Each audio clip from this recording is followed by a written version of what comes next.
Hello! Magandang umaga, hapon, gabi sa inyong lahat. Sa mga ka-berks, ka-relatives, kamag-anak, kung sino-sino pa kaibigan dyan, ka-coworkers, at sa mga televiewers natin at sumusubaybay. Walang sawa sumusubaybay sa aking channel. Maraming salamat po. Ito po, maghahanda tayo ng special na pork belly para sa ating pamilya because Christmas Eve po mamaya. So, ito po ang magandang pamasko. Crispy pork belly. Ito na po, stay tuned. Papakita ko na sa inyo.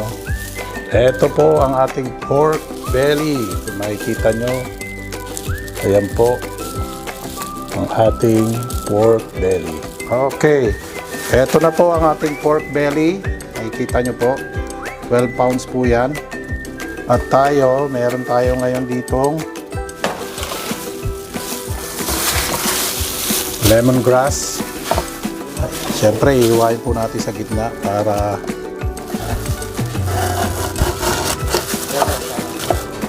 para kumatas na po siya. Tapos meron tayong scallion dito. Ito po ang scallion. Meron tayong sibuyas. Siyempre, meron din mawala ang dahon ng laurel. Meron tayong garlic, star anise. Meron tayong obvious naman po yan mababasa nyo, vinegar. Papahid po natin yan para crispy mamaya. Tapos meron po tayong garlic powder. Minix ko na po, ground black pepper, at saka salt. Ito po, minix ko na po yan kasi irarab po natin yan dun sa ating pork belly. Ngayon, ito po para medyo tumatas na po siya. Pitpitin natin yung konti.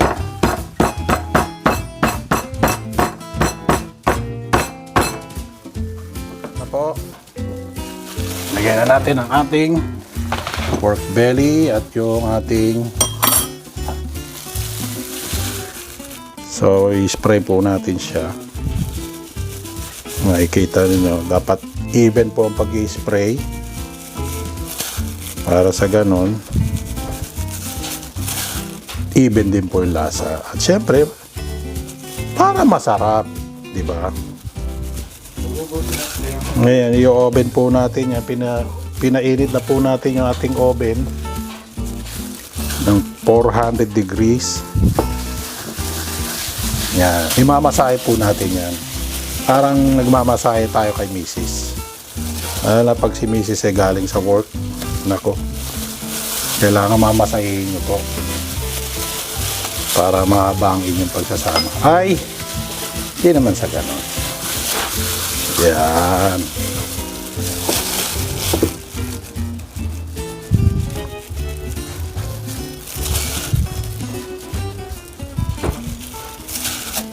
Yan po.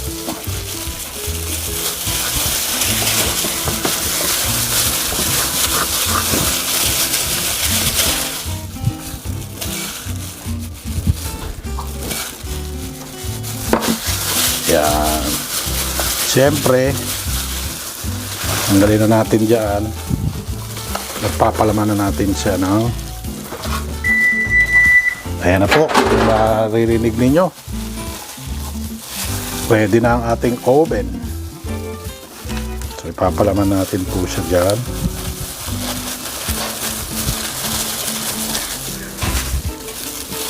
Ngayon, ito medyo mahaba. So, best nyan, tingin natin. Siyempre,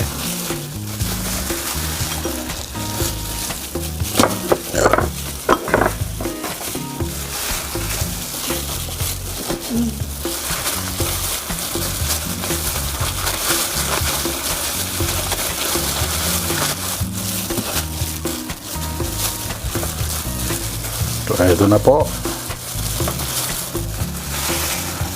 Ready to roll it. Siyempre, roll po natin yan.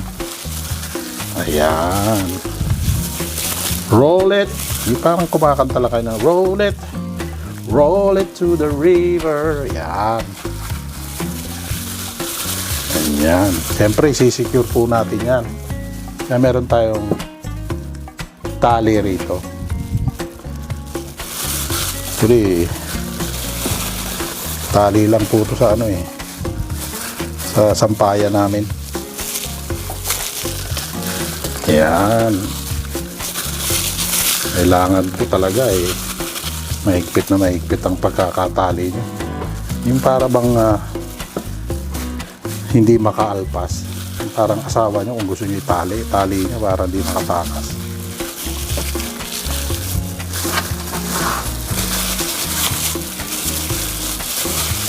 Yan po. Nakikita nyo.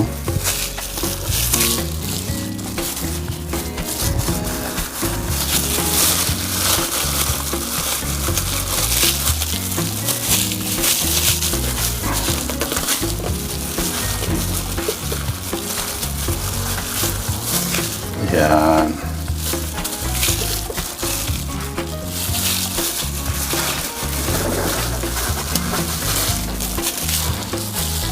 Medyo mahaba yung tali natin Pero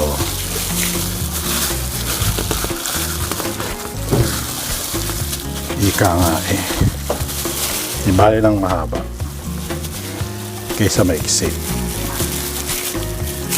Di ba?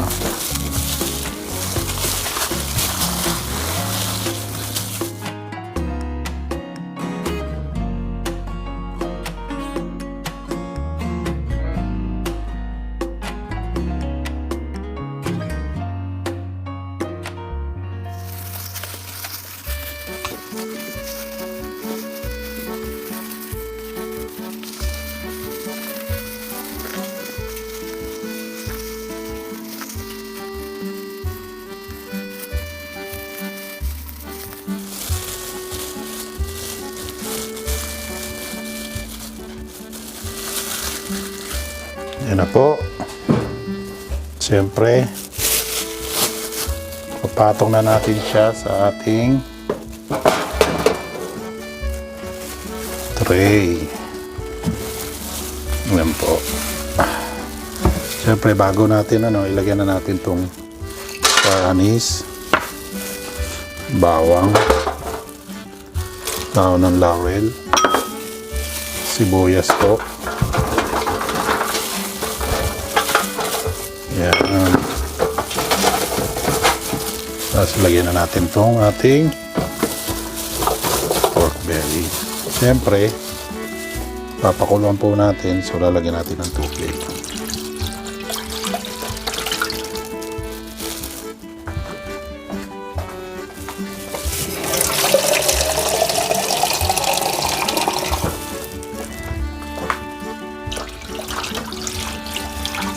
Yan po.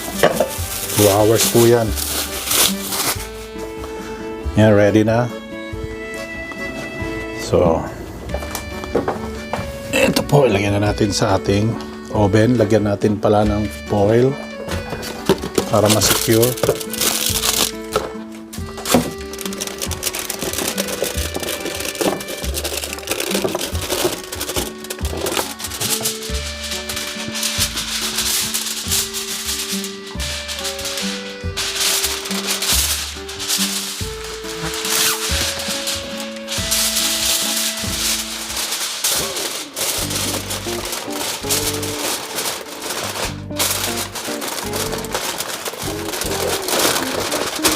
Siyempre, pag na-secure na natin, gaya na natin sa ating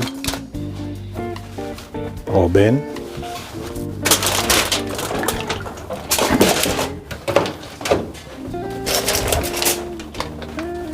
Bake po siya. Siyempre, habang inintay natin, hindi mawawala ang ating quotes for the day. So, ito po ang quotes natin. Babasahin ko po sa inyo. As we look ahead into the next century, leaders will be those who empowers others. Tama po yan. Sometimes, sa mga depende pa rin sa inyo. Pero sa akin, naniniwala po ako dyan. Kaya ako po kayo binibigyan ito kasi galing to sa mga successful person. At sa mga leaders na yan, successful po yan. Kaya tama po yan, yung kung sino man nagsabi niyan. Kaya stay tuned po, balik tayo after 2 hours. At sa puntong ito, tapos na po ang pagpapa-steam natin. So, i-crispy na natin. Roast na natin siya. So, may nakaanda tayong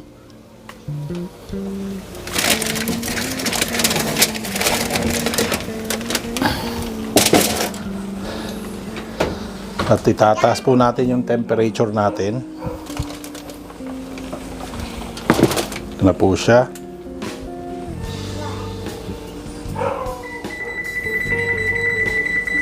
Ngayon na po natin siyang 470.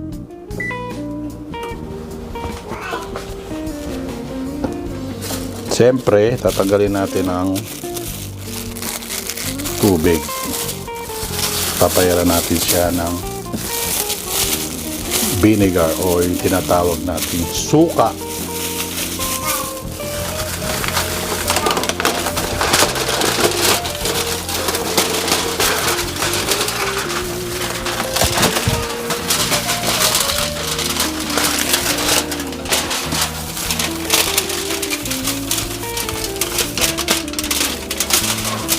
Yan po.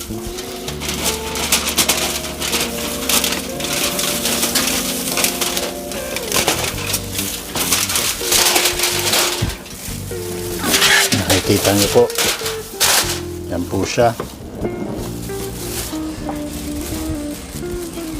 Okay, ito na po. At sa medyo nag-cool down na siya. Punasan natin siya. Pahiran siya ng suka para lalong malutong. Siyempre, lahat po ng balat.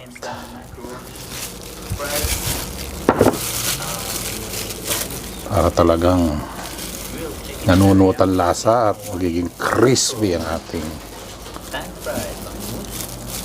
pork belly.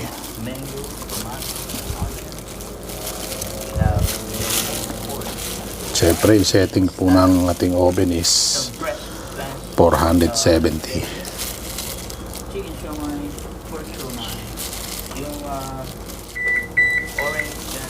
Ayan. At 470 na po yung ating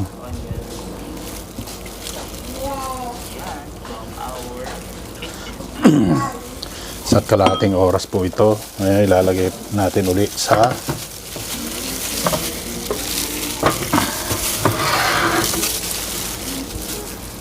pero sa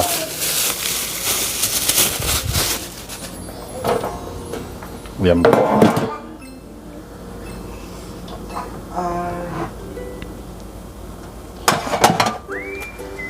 Ayan. Lagay na po natin siya. Isa't kalahating oras po.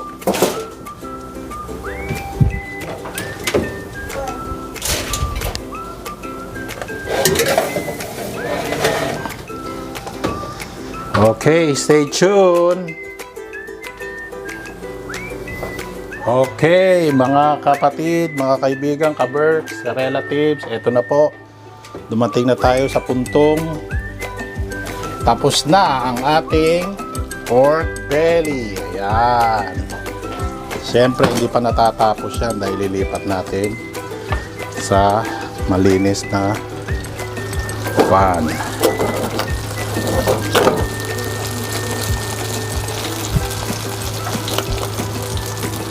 Ito na po siya. At ang final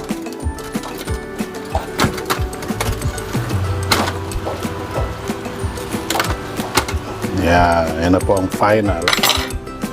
Ngayon dadalhin po natin yan sa party. Sinabi ko nga po earlier, ito ang ating for Christmas Eve. Ang lutong po. Tingnan nyo po. Ayan. Siyempre, hindi natatapos yan. Tanggalin muna natin yung ating lubid.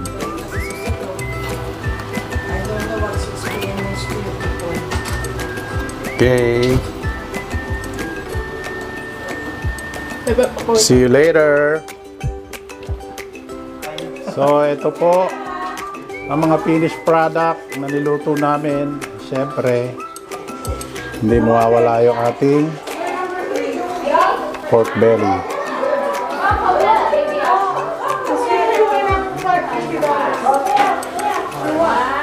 Yan. Tingnan nyo naman po. Siyempre, hindi mawawala. Kailangan nating tikman. Diba? Okay. Ito na po ang final product. Papakita ko na po sa inyo kung gaano kalutong. Siyempre, unang subo. Unang subo po para sa inyo. Ito, maliit lang po ito ha.